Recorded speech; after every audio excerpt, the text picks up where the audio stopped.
नमस्कार, जोहार। मैं ऋचा कुमारी स्वास्थ्य चर्चा के इस कार्यक्रम में आप सभी दर्शकों का स्वागत करती हूँ। इस कार्यक्रम में हम अलग अलग स्वास्थ्य संबंधित विषयों पर बातचीत करते हैं और एक्सपर्ट से जानकारी साझा करते हैं। और आज का हमारा विषय है डायरिया के कारण, लक्षण, बचाव एवं होम्योपैथिक चिकित्सा। और इसी विषय पे चर्चा करने के लिए आज स्टूडियो में हमारे साथ हमारे एक्सपर्ट डॉक्टर सुनील कुमार शर्मा मौजूद हैं। तो आइए उनसे बातचीत करते हैं और इस विषय पे पूरी जानकारी साझा करते हैं। नमस्कार डॉक्टर, आपका बहुत बहुत स्वागत है हमारे स्टूडियो में। थैंक यू जी, मैं सबसे पहले चाहती हूँ कि आप हमारे दर्शकों को बताइए कि डायरिया क्या है और उसके क्या लक्षण हैं। डायरिया यह पाचन तंत्र की एक नई बीमारी है जिसमें दिन भर में 4 से 5 बार 6 बार भी पतला दस्त होता है, जिसमें पेट में ऐंठन, मरोड़ और नौसिया वोमिटिंग की भी शिकायत हो सकती है। जी, यही डायरिया का लक्षण है। क्या कारण से होता है? ऐसे कौन से लक्षण हैं जिससे एक व्यक्ति को पता चलेगा कि उसे डायरिया हुआ है? जिस व्यक्ति को दिन भर में 5 से 6 बार पतला पैखाना हो, वाटरी स्टूल हो, फोर्सिबली एवेकुएट हो, मतलब फोर्स में हो, पिचकारी की जैसा हो, मुंह सूख रहा हो, बार बार प्यास लग रही हो, थोड़ा थोड़ा पानी पी रहा हो और कभी कभी नौसिया वोमिटिंग जैसा भी होती हो, तो डायरिया है। तो हमने लक्षण की बात कर लिया, वैसे कौन से कारण हैं जिसकी वजह से ये होता है? डायरिया 3-4 कारण हो सकते हैं। एक बैक्टीरियल है, बैक्टीरियल इन्फेक्शन। दूसरा वायरल इन्फेक्शन हो सकता है, फूड पॉइजनिंग हो सकते हैं और वाटर बॉर्न डिजीज भी हो सकता है। तो बैक्टीरियल इन्फेक्शन में मुख्यतः होता है ई कोलाई बैक्टीरिया के कारण। ई कोलाई बैक्टीरिया, ये क्या होता है? ये एक बैक्टीरिया है जो कि गट को, इंटेस्टाइन को जाकर इन्फेक्ट करता है, वहाँ स्वेलिंग हो जाती है, इरिटेशन होता है, जिसके चलते डायरिया सेट्स कर जाता है। दूसरा होता है वायरस। उस वायरस में रोटा वायरस मुख्य ट्राइगर फैक्टर्स है। उस रोटा वायरस के इन्फेक्शन के कारण भी डायरिया होता है। जी। इसके बाद है जैसे फूड पॉइजनिंग, अनपचा खाना खा लेना, जी। अधिक खा लेना या बासी खाना खा लेना, जी जी। आधा पका हुआ खाना खा लेना, इसके कारण भी डायरिया हो सकते हैं।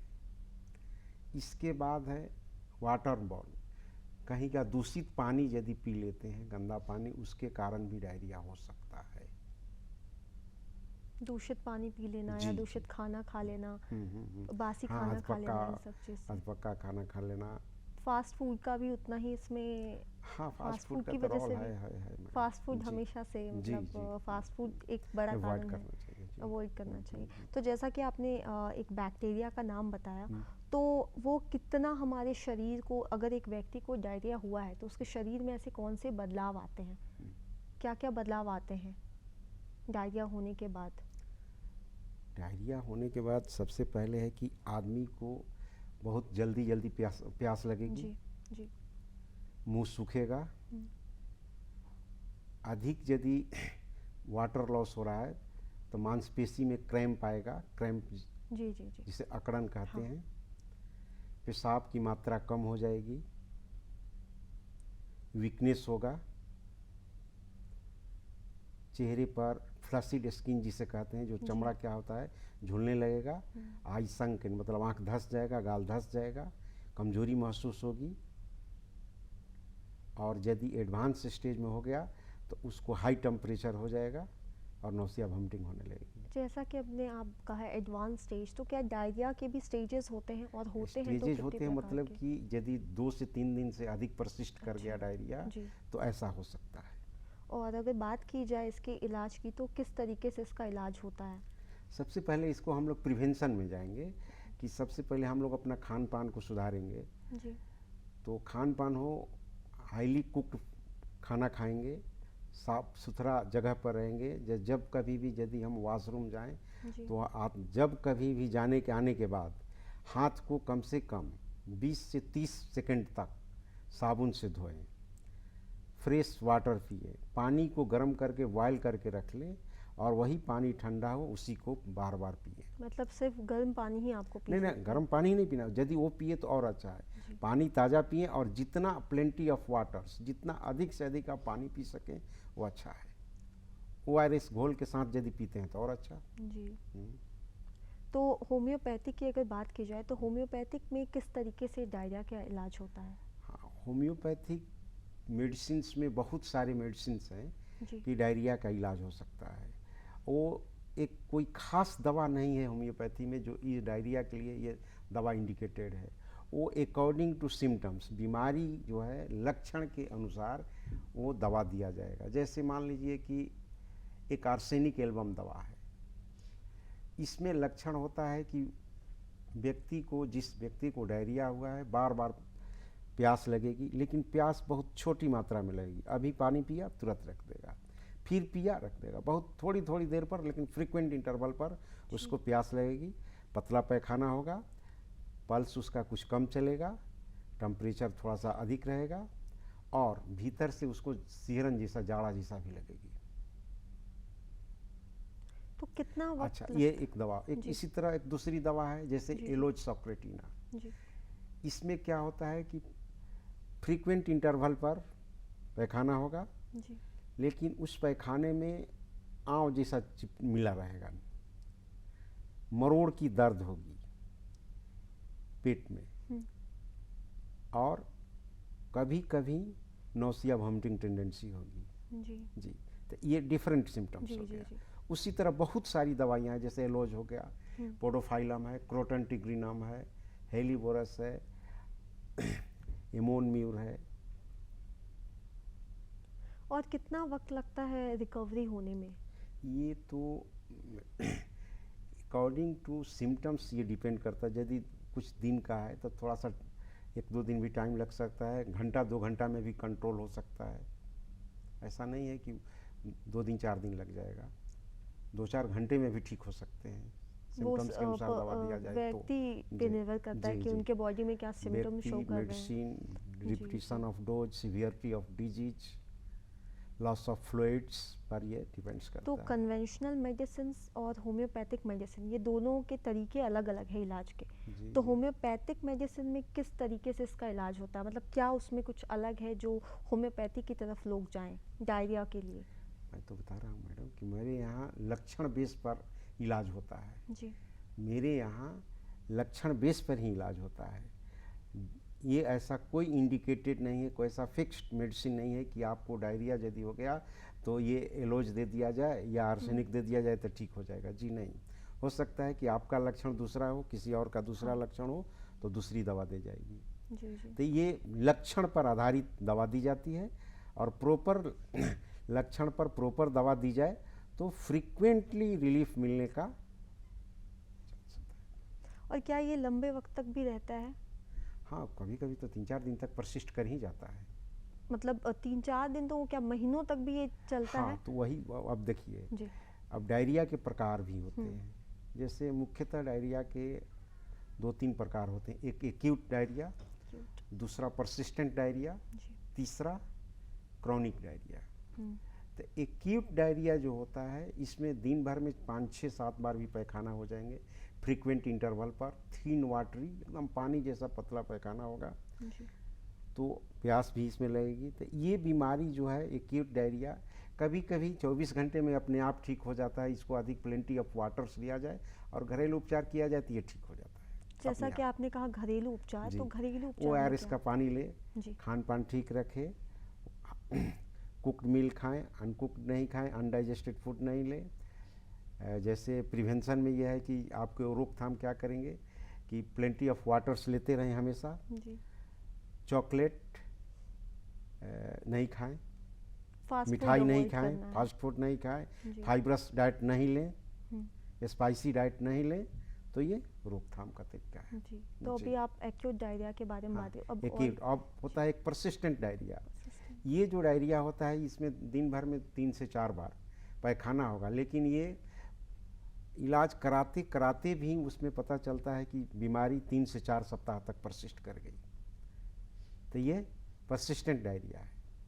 तो इसका इलाज किस तरीके से होता है? इसमें क्या क्या दिक्कतें एक व्यक्ति को देखने इसमें उनपे? व्यक्ति को दिक्कत होती है, धीरे प्रोग्रेसिवली उसको वीकनेस होते चला जाएगा, जी। लॉस ऑफ फ्लूइड होगा, भूख की कमी आएगी, क्रैम्पिंग होने जाएगा, कभी कभी पेट में दर्द होगा, आंतों में। जी। जी। इसके बाद एक क्रॉनिक डायरिया होता है, जो डायरिया महीनों से ऊपर परसिस्ट कर जाए, ये क्रॉनिक डायरिया में आ जाता है।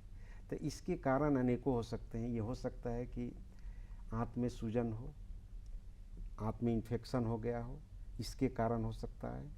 लक्षण इसका है कि पेट में दर्द होगी, मरोड़ होगा, खाना पचेगा नहीं, बार बार पैखाना दिन भर में 2 बार 3 बार होगा, अनडाइजेस्टेड पैखाना होगा। तो जैसे आपने बताया कि आंत में दिक्कतें आती हैं, तो क्या सिर्फ दवाइयों की तरफ से ही, मतलब दवाई ही से इलाज हो सकता है उसका, सिर्फ यानी दवाई आप के थ्रू? हम अपने खान पान, डाइट, जी। रेजिमेंट, हैबिट को ठीक रखें तो भी ये हाँ, ठीक हो बट सकता है। वो एक्यूट अगर डायरिया, जी एक्यूट जी डायरिया। जी मैं जी। पूछ रही हूँ कि अगर किसी व्यक्ति को ऑलरेडी हो चुका है ये, हम्म, और जैसा कि आपने बताया कि उनका केस बहुत सीवियर है, तो फिर उसमें किस तरीके से उनको ट्रीटमेंट दिया जाए कि वो रिकवरी उनका थोड़ा सही हो? हालांकि अगर किसी व्यक्ति को डायरिया सीवियर बेसिस पे हुआ है तो उन्हें रिकवर करने में टाइम तो ज़रूर से जी लगेगा, जी जी तो जी। वही मैं आपसे पूछ रही हूँ। यदि क्रॉनिक डायरिया हो गया है जी।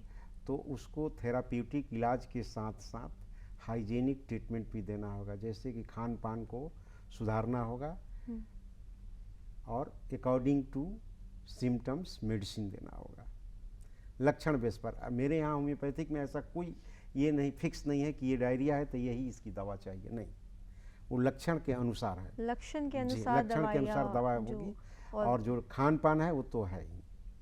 तो हमने बात किया कि हमें क्या क्या प्रिकॉशंस लेने चाहिए। अब क्या ऐसी चीज़ें हैं जो हमें अपने लाइफस्टाइल में इंक्लूड करना चाहिए जी जिससे हम डायरिया की बीमारी से बच सके, जी और ख़ासकर बच्चों को लेके, क्योंकि हम तो जो बड़े हैं उन्हें तो आइडिया होता ही है, पर जो छोटे बच्चे हैं, उन्हें किस तरीके से इन चीज़ों की बच्चे को जानकारी सबसे दी पहले जाए? कि आप नीचे तो उसको खुला खोल के छोड़िए मत, जी जी। हमेशा उसका हाथ साफ सुथरा रखिए, इसलिए कि बच्चा हाथ मुंह में लेता है, ये हाँ। गंदगी नहीं जाए। जी पानी जो भी पिलाए उस पानी को बॉयल करके रख दे, और ठंडा पानी हो जाए उसी पानी को पिलाए तो और अच्छा रहेगा।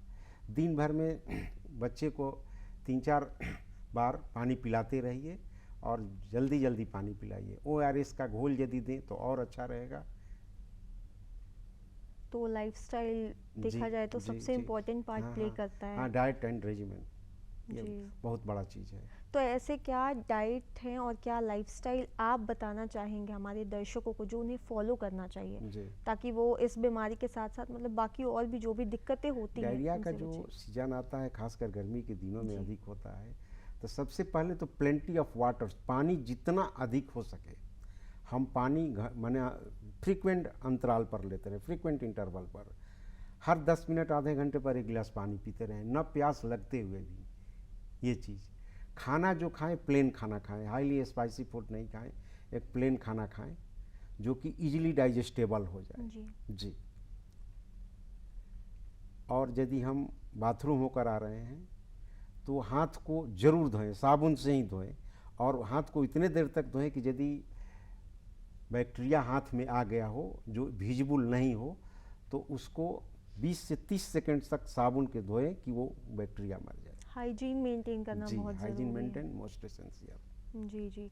और हम जैसे कि देख सकते हैं कि लोगों को डायरिया तो होते ही रहती है, इसका मुख्य कारण ये भी देखा जाता है कि कॉन्टामिनेटेड वाटर, किसी भी प्रकार के पानी अगर पी लेते हैं तो वो बहुत एक मुख्य कारण पॉल्यूटेड होता है। वाटर। जी, कुछ हाँ। अगर पानी आपने वैसा पिया है तो किस तरीके से उस चीज़ को अवॉइड कर सकते हैं? बहुत लोग होते हैं कि 2-3 दिन रखा हुआ पानी भी पी लेते नहीं हैं, पीना चाहिए ये भी पानी, लोग करते हैं। इस नहीं, ये नहीं, फ्रेश वाटर बोल रहे हैं जी। हम कि फ्रेश वाटर पीजिए, और पानी को ढक कर रखिए जहाँ कहीं भी रखें, और यदि बॉटल का पानी पीते हैं तो उस बॉटल को हमेशा साफ़ करके रखिए। और आज की डेट में तो वह होना चाहिए कि पानी को बॉयल करने, तो जो भी यदि उसमें बैक्टीरिया होगा बाय डिफ़ॉल्ट भी, तो बॉयल करने के बाद वो बैक्टीरिया मर जाएंगे, और वही पानी आप पीजिए तो अच्छा रहेगा। जी, जी। जैसे कि आपने बॉटल की बात की, तो एक ये भी लोगों में होता है कि स्टील के बॉटल में ही पानी पीना चाहिए, प्लास्टिक के बॉटल में नहीं पीना चाहिए, तो क्या प्लास्टिक ये तो भी कुछ जितना हो सके अवॉइड अवॉइड करना कीजिए, है? दैट जी विल बी जी बेटर जी फॉर अस, जी हम लोगों के लिए अच्छा रहेगा। जी। तो और हम ऐसी क्या प्रिकॉशंस ले सकते हैं? लाइफस्टाइल अगर हम बात करें तो सिर्फ खान पान ही नहीं, क्या व्यायाम करते हैं, क्या वर्कआउट करते हैं, ये सब भी वर्कआउट तो एक बहुत करना ही बड़ा चाहिए। जी, जैसे मान लीजिए कि सुबह उठे तो कम जी, से कम आदमी को आधे घंटे तक व्यायाम, अपने बॉडी को फिजिकल वर्क करना चाहिए। जी, तेज 15 मिनट तो थोड़ा सा धीरे धीरे चलिए, उसके बाद फिर 15 मिनट उतना तेज चलिए कि आपको पसीना आ जाए। जो पसीना आने का सेंस है कि बॉडी में यदि जो टॉक्सिन्स हैं वो बाहर आ जाएंगे। मतलब जी टॉक्सिन्स बाहर लाना, खुद जी को हम्म, पूरी तरीके से शरीर को जी। थकाना। रेस्पायरेशन जितना अधिक तेज होगा, लंग्स क्लियर रहेगा। लंग्स जब ये होगा तो पंपिंग ठीक होगा हार्ट मतलब का। गट क्लीन होना बहुत जी ज़रूरी जी है, जी तो जी ये बीमारी से हम्म, बचे जा हम्म। सकते हैं जी। और होम्योपैथिक में अगर बात की जाए तो कितना वक्त लगता है, कितना मैडम मतलब ऐसा कुछ नहीं है कि कितना वक्त लगता है। ये डिपेंड्स करता है शरीर के वाइटलिटी पर, इम्यूनिटी बीमारी सिस्टम? के तीव्रता पर और दवा के सिलेक्शन एंड रिपीटिशन पर। लेकिन जी, आम तौर पर 3 से 4 घंटे में बीमारी कंट्रोल हो जाती है। अगर किसी व्यक्ति को ये बीमारी एक बार हुआ है, क्या फिर दोबारा से कुछ वक्त बाद ये बीमारी उनको हो दोबारा से सकती है हो मैडम, सकती ये है? तो एक्यूट डिजीज है, नई बीमारी है। एक्यूट डिजीज उसे ही कहते हैं जो फ्रिक्वेंटली कभी भी हो सके, जब कभी उसको मौसम अनुकूल मिले उस बीमारी का तो वो हो जाए, वही एक्यूट बीमारी है। तो ये सब एक्यूट डिजीज है, कभी भी हो सकता है। जी। तो और जैसा कि हमने बात किया होम्योपैथिक के को लेकर और कन्वेंशनल मेडिसिन को लेकर, तो क्या एक डिफरेंस देख सकते हैं इन दोनों के बीच इलाज के तरीके से? कन्वेंशनल मेडिसिन और होम्योपैथी, क्या एक डिफरेंस देखने को मिलता है? जैसे आप डिफरेंस देखने को मिलता है तो कन्वेंशनल मेडिसिन में होते हैं कि जैसे आप ड्रिप चढ़ाते हैं, जी, इंजेक्शन देते हैं, नंबर ऑफ एंटीबैक्टीरियल दवा देते हैं, एंटीबायोटिक्स देते हैं, ये सब चीज़ें होती है। लेकिन हमारे यहाँ बहुत कन्वेंशनल ट्रीटमेंट है कि अकॉर्डिंग टू सिम्टम्स मैक्सिमम 2 से 3 दवाइयों पर फ्रीक्वेंट इंटरवल के अंतर देने पर दवाइयाँ ठीक हो जाती है। जो हम दवा देते हैं, means homeopathy mode of treatment जो है ये आसान है। एक बच्चा को भी आराम से दे सकते जी। हैं, एक सियाने को भी दे सकते हैं। कुछ साइड इफेक्ट्स नहीं है नो इसके? Side effect. But conventional medicine के साइड इफेक्ट्स हम हैं? नहीं कह सकते, हम क्यों कहें। नहीं, ये एक हाँ, लोगों में उन्होंने वो तो थ्योरी खुद होती अपने है आप कह जी, रहा है लोग। मैंने जी, 1-2 रोज पहले ही रवि ये बोल आया है कि किसी न किसी प्रकार का साइड इफेक्ट जरूर है हर कन्वेंशनल मेडिसिन का। वो बताए जी। कि एलोपैथिक मेडिसिन का मोर और लेस साइड इफेक्ट है। हाँ, तो ज़्यादातर लोग ऐसे भी होम्योपैथिक की तरफ जा रहे हैं, लेकिन होम्योपैथिक जो है वो थोड़ा स्लो काम करता है, ऐसा है? बहुत लोगों का ऐसा कहना है हाँ, कि कहना थोड़ा है जो धीरे है। काम करता है तो वो। ऐसा बात नहीं है मैडम। जैसे एक्यूट डिजीज जो है, जी, जैसे बुखार हो गया, सर्दी खांसी हो गया, डायरिया हो गया, प्रॉपर और ऑथेंटिक मेडिसिन दिया जाए तो ऐसा नहीं है कि स्लो काम करेगा, वो भी उतना ही काम करता है। मतलब व्यक्ति के इम्यून सिस्टम पे इम्यूनिटी, बहुत सिलेक्शन ऑफ जी, मेडिसिन, रेपिटेशन ऑफ डोज पर ये डिपेंड करता है। कि कितनी जल्दी रिकवरी जी होगी जी और कैसे इस बीमारी से छुटकारा पाया जा जी सकता है। जी, तो हमने जैसा कि बात किया कि क्या-क्या प्रिकॉशंस ले सकते हैं, क्या कारण हो सकते हैं, क्या ऐसे लक्षण देखे जा रहे हैं, तो और क्या है कोई साइंटिफिक इसमें एक प्रूफ और या कारण आ जी, जाता है। अधिक देर तक यदि किसी को डायरिया होता है तो उसमें डिहाइड्रेशन हो जाता है। हाँ, डिहाइड्रेशन मतलब loss of fluid in the body. तो डिहाइड्रेशन कैसे आप समझेंगे, तो उसमें क्या होगा कि आपका आई एंड फेस संकेन धस जाएगा, जी, बार बार प्यास लगेगी शॉर्ट इंटरवल पर, और थोड़ा थोड़ा पानी पिएंगे। पीने के बाद लगेगा वॉमिट हो जाए, और कभी कभी वॉमिट हो जाता है, नौसिया वॉमिटिंग हो जाएगा। चमड़ा जो है वो फ्लैसिड कर जाएगा। जैसे चमड़ा फ्लैसिड होना मतलब कि उसको जी, छूने के बाद क्या होगा, वो अपने नॉर्मल पोजीशन में आए, वो नहीं आ पाता है। मांसपेशी में क्रैम्प आने लगेगा, ऐंठन आने लगेगी, वीकनेस प्रोग्रेसिव होते चला तो जाएगा। ये लॉन्ग टर्म तक रहता है? ये डिहाइड्रेशन का ये है। जी, जब डिहाइड्रेशन हो जाएगा तो ड्रीप चढ़ाना जरूरी हो जाएगा। तो और किस तरीके से इससे हम निजात पा सकते हैं, या और क्या ऐसे तरीके हैं जिसे हम फॉलो कर सकते हैं अपनी निजी ज़िंदगी में, दिनचर्या जो भी होता है उसमें? निजी ज़िंदगी में हम यही कर सकते हैं कि अपना खान पान को सुधारें, फिजिकल एक्सरसाइज करें, जहाँ रहें उस वहाँ के वातावरण को साफ़ सुथरा रखें, गंदगी न फैलने दें, ना ये सब चीज़ें करें। फास्ट पानी फूड। जमा उमा नहीं जी होने जी। दे कहीं पर। हाँ, पानी जी जमा वो सब जी जी जी। कॉन्टामिनेटेड वाटर से दूर रहना चाहिए। जी, तो जैसा कि फ़ास्ट फूड के ऊपर हम चर्चा कर रहे थे, तो फ़ास्ट फूड अभी के टाइम पे कंजम्पशन उसका बहुत ज़्यादा है। मतलब छोटे-छोटे बच्चे भी उसका तो जो कंजम्पशन हद कंजम्पशन से करते ज़्यादा हैं कर उसकी रहे हैं। बीमारियां भी देखिए कितना, जी, जी। जितना रेशियो में कंजम्पशन होता है उस रेशियो में बीमारी भी उसको हो रही है। कंपैरेटिवली देख लीजिए, जो आदमी फास्ट फूड नहीं खाता है या जो खाता है उसको कितना फ्रीक्वेंट बीमारी होती है और इस आदमी को नहीं होती है। ये भी इम्यून देखिए। सिस्टम पूरी तरीके से जी, वो खराब कर इम्यूनिटी रहे हैं। बहुत बड़ा रोल प्ले करता है।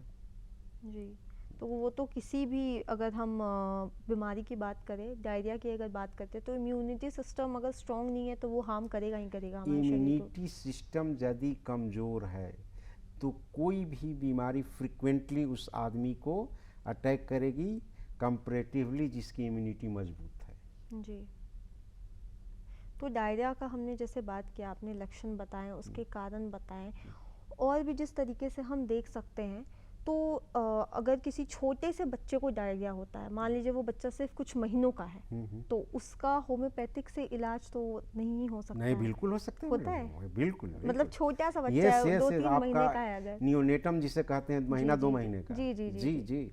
अब बोले मोड ऑफ ट्रीटमेंट क्या होगा, मोड जी ऑफ एप्लीकेशन ऑफ मेडिसिन क्या होंगे, जी। तो है माँ के दूध में दवा का 1 बूंद आधा बूंद जो भी हो दे करके उसको दिया जा सकता है।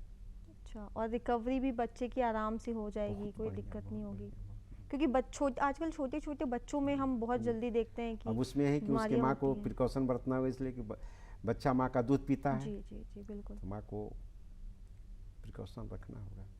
जी, और जैसे कि जो बच्चे हैं, ये भी एक कारण देखा जाता है कि बच्चे बहुत ज़्यादा जो खेल कूद में रहते हैं या बाहर रहते हैं, बहुत सारे बच्चे, तो बच्चे कुछ भी खा पी लेते हैं, कैसा भी एक उनका लाइफस्टाइल होता है, तो उसको किस तरीके से बच्चे अवॉइड करें। बच्चे इस बात को समझना नहीं चाहते, तो आप उनको क्या सजेशन देना चाहेंगे?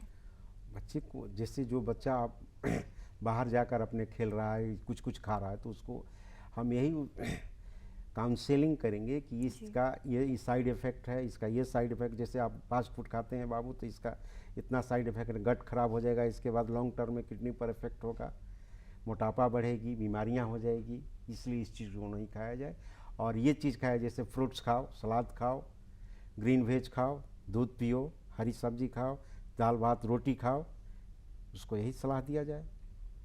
ठीक है, तो जो आपने बताया कि साफ़ सुथरा खाना खाना है, पानी को अच्छे से कंज्यूम करना है, अपना लाइफस्टाइल बचा के रखना है, और ऐसे बीमारियां तो होती ही रहती हैं, छोटी छोटी बीमारियां, सर्दी खांसी, बहुत सारी बीमारियां होती हैं, लेकिन डायरिया एक ऐसा है जो बहुत लोग डायरिया से डरते हैं। जी जी जी है। क्योंकि अगर मैं अपनी बात करूं तो मुझे भी बचपन में ये बीमारी हुई थी, और उस वक्त मैं काफ़ी छोटी थी और मुझे फूड पॉइजनिंग के थ्रू ये बीमारी हुई थी। तो तब से मेरे मन में एक बन गया था कि नहीं, अगर साफ़ सुथरा खाना नहीं खाएंगे, ऐसा कोई दिक्कत होगा तो वो डायरिया ही होगा।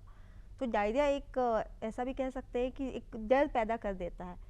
तो क्या एक जो एक डर है, डर इसको पैदा खत्म इसलिए कैसे? करता है कि जी इसमें बॉडी का वाइटल फ्लूइड लॉस होता है। जी वाइटल फ्लूइड इसलिए लॉस होता है कि इसमें फ्रीक्वेंट इंटरवल पर, इवन हाफ एन आवर के इंटरवल पर भी पतला पैखाना होता है। पैखाना जो होता है वो एकदम वाटरी स्टूल होता है, पतला। और डिहाइड्रेशन एक बहुत जी बड़ा कारण जी, होता है तो इसमें। इसलिए आदमी वो डर जाता है। 2 से 3 बार यदि उस आदमी को पैखाना हो जाए और साथ में नौसिया वॉमिटिंग हो जाए तो वो एक तरह का बेड रिडन जैसा हो जाएगा। भूख ना लगना, जी, वॉमिटिंग लगातार होना, वीकनेस, डिहाइड्रेशन ये होना, वीकनेस होगा तो आदमी जी। लेथार्जिक हो जाएगा, तो ये सारे क्रैम्प मुख्य आएगा। कारण हैं जो देखे जाते हैं एक पेशेंट में जिनको डायरिया होता जी। है। तो घर पे भी रहकर तो उसका इलाज आराम से हो, जैसे कि बहुत लोग होते हैं कि हाई फीवर भी हो जाता है इसमें। हाई फीवर हो जाता है तो फिर जो हमारे घरेलू उपाय होते हैं कि सर पे हाँ, पट्टी रखना, पट्टी रखना है, तो ये सब। ये यहाँ एकदम किया जी, जा सकता है ये और करना भी चाहिए। जी, तो आप जैसा, मेडिसिन के साथ साथ उसको भी करना हाँ, चाहिए। तो आप कुछ घरेलू उपाय ऐसे क्या हैं जो कर सकते हैं घर पे? जैसे अब हाई टेम्परेचर हो गया जी तो मेडिसिन के साथ साथ क्या है कि रेस्ट में बॉडी को दीजिए, और ठंडा पानी का पट्टी फोरहेड पर देते रहिए। कब? जब 101 से ऊपर जाए फीवर, तब। तब जाके मतलब थोड़ा जी। टेम्परेचर कम होगा तो बॉडी ठीक रहेगा। और डिहाइड्रेशन जो है उसका इलाज तो आपने बताया, जैसे कि ओआरएस को पीना, जी लाइफस्टाइल मेंटेन करना, हर एक चीज़ को देखते हुए रहना। तो ये तो आपने अच्छी बात बताई। जी। और तो और क्या ऐसे कुछ आप सजेशंस देना चाहेंगे हमारे दर्शकों को इस बीमारी को लेकर, या किस तरीके से इस अगर ये बीमारी आए तो डॉक्टर को कब अप्रोच करना चाहिए, डॉक्टर से कब मिलना चाहिए? हाँ, ये अब ये बात हुई कि डॉक्टर से कब अप्रोच करें। यदि सामान्य चिकित्सा से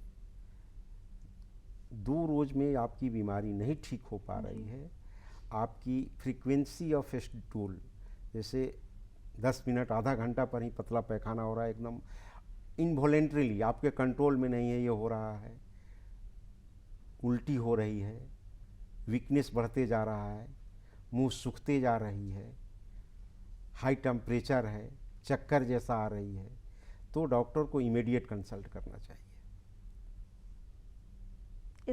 मतलब ऐसा कुछ हो तो डॉक्टर, क्योंकि बहुत सारे लोग होते हैं जो घर पे ही खुद ही इलाज करते हैं, और जब बहुत सीवियर कंडीशन होता है तो डॉक्टर के जी, पास तो उसी जाते हैं। समय डॉक्टर के पास तो तो जाना ये ही होगा। बहुत बड़ी जी। समस्या है जो जी, तो देखी जाती इसलिए है। इसको इमीडिएटली बिना डिले किए डॉक्टर को संपर्क कर लेना चाहिए कि बीमारी बहुत अर्लियर पकड़ में आ जाए और ठीक हो जाए।